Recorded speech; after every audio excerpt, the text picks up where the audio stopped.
Good morning. God's kingdom is at hand. You are not alone. It is well. Taking on all of the responsibilities of caregiving without regular breaks or assistance is a surefire recipe for caregiver burnout. Don't try to do this all on your own. Look into respite care. Enlist friends or families who live nearby you to run errands, bring a hot meal or watch the patient or child of God so that you can take a well-deserved, well-earned break. Volunteers or paid help can also provide in-home services, either occasionally or on regular basis, or you can explore out-of-home respite programs such as adult daycare centers and nursing homes. You are not alone. Do speak up.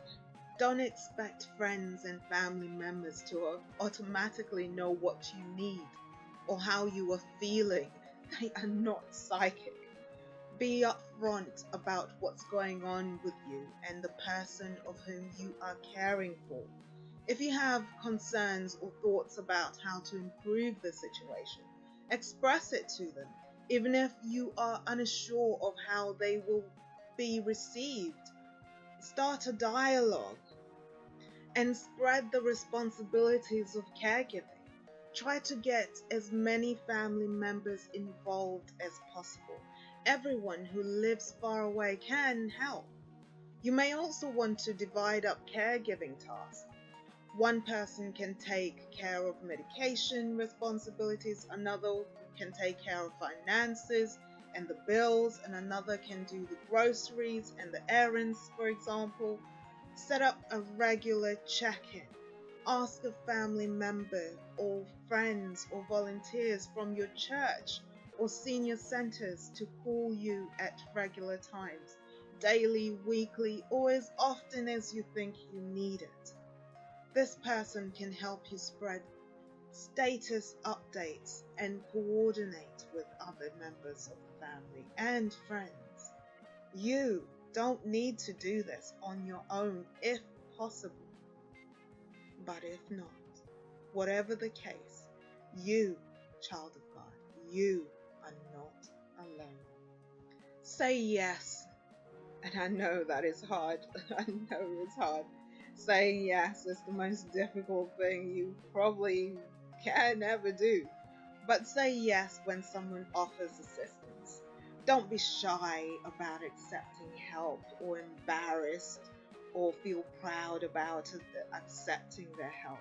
Let people feel good about supporting you. It's smart to have a list ready of small tasks that others can or could easily take care of, such as picking up groceries or driving your loved one to an appointment, for example. Be willing to relinquish some control. Don't hold on to that.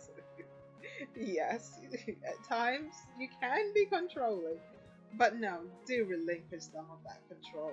Delegating is one thing, but trying to control every aspect of care is another thing. People will be less likely to help you if you micromanage everything, giving orders or insist on doing things your way. Honey, you are not alone. Let go of some of that control. You're not alone. These are the areas you have or you won't let go of. Saying yes when someone offers assistance. Your mind instantly goes into the forces you have in place in order to get through the day. The little it might be minor to somebody, but to you it's a great deal. The way, for example, the way in which the food should be prepared, the way in which the medication should be administered, um, the way in which the bed should be made, the way in which one should stand in order to assist with feeding, for example. All of this. People have different ways of getting through duties and obstacles. They will have their own initiative and they will take their own initiative in getting things done. You have to accept that. And you have to let go of the control issue you have over many aspects of the caregiving that you are giving. And you're doing a fantastic job, might I add. But I'm just saying, other people have different ways of doing things.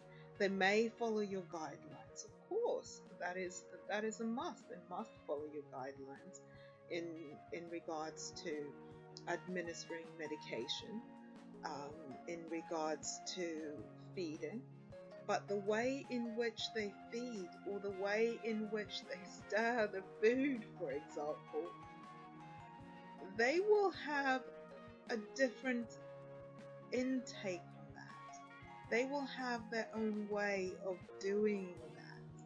So you have to accept it.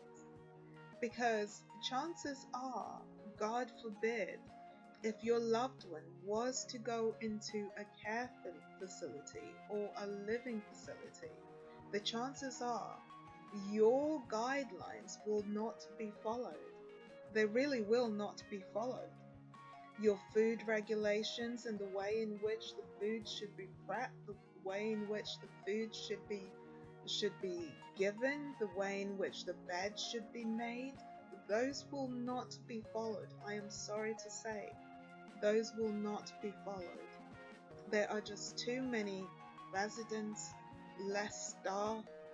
It just will not be followed.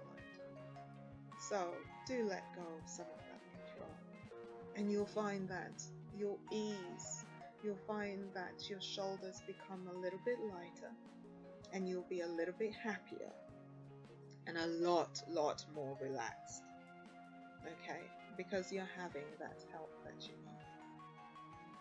So let go of that control and do say yes when someone does come up and say, can I help you with this? Or, do you need help in this area? Don't be embarrassed or feel some type of way about it. Accept the help. It will do you good. Half an hour away from care always does you good. God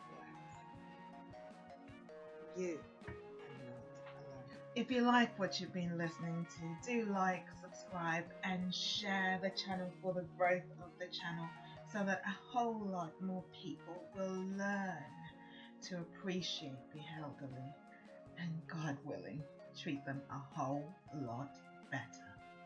Making a change